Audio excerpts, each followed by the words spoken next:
Welcome back to LatiNation. Now up next we have the return of one of my favorite comedic personalities of my youth. She is Julie Brown.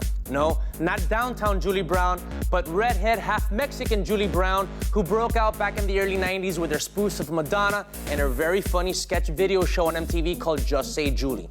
Now the comedic actress, writer, and producer has been up to a lot since her days as the female Weird Al Yankovic, including touring the country playing music and taking supporting roles on shows like ABC's The Middle.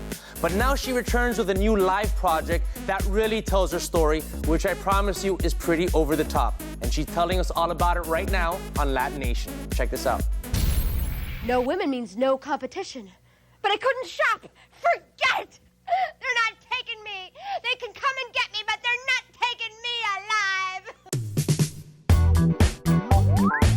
Flashback to the 80s, and if you were a fan of MTV, then you might remember one of its most outrageous hosts, Julie Brown, a not-so-typical Latina with a not-so-typical story. The way I was when I was growing up, I think I was exactly the same as I am now. I always got in trouble for, trying to be funny. I went to Catholic school, which was awful. The nuns were insane. And I was always getting in trouble because it was so boring. I was trying to be funny all the time. My whole life, I would put on shows when I was a little kid and put my brothers in it, and do shows on the fireplace. And my mom told me that my brothers were terrible performers, but they were all I had. They were my only cast. And it's really funny, I have this really early memory being so young and thinking, God, I need material. I got nothing. Like I had the need to perform, but I didn't have material. And I don't think that's how everybody thinks, right? The once troublesome teen eventually blossomed into a singer and comedian who landed her very own show on MTV called Just Say Julie. 5 minutes, Miss Brown. 5 minutes, Miss Brown? I have waited a lifetime to hear that. I had done this record called Trapped in the Body of a White Girl. And even though I'm not 100% white, I did it anyway. And I thought, I had this opportunity to promote it. Like they said, do you want to go be a guest VJ for a week? So I went to MTV in New York and I thought, I can't pretend that these videos that I'm promoting are just great. So I started making fun of them. And I thought that they're either gonna like it or they're gonna just kick me off the air. They liked it. So they said, would you like your own show? Isn't that crazy?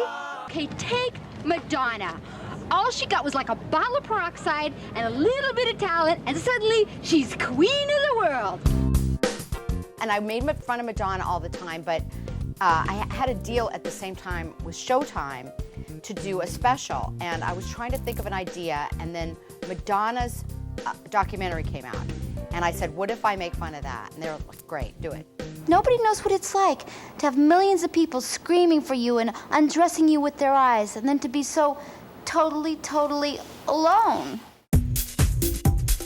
And among her latest projects is the live musical version of her cult hit, Homecoming Queen's Got a Gun. This particular show, Homecoming Queen's Got a Musical, is brilliant. The problem in making that song into a musical is that there's a school shooting in it, so that's like the inherent problem. So we just made it into like a horror movie. We used 80 songs and wrote parodies, and there's a couple original songs, but it's really funny, super campy. I love it. The message I would give to Latinas or Latinos is sleep with everyone, and no, just work really hard and be really brave and, just try everything. That's what I did. There's no pattern for how to do it. You just have to try everything that comes into your head. That's it. Goodbye, snotty blondes.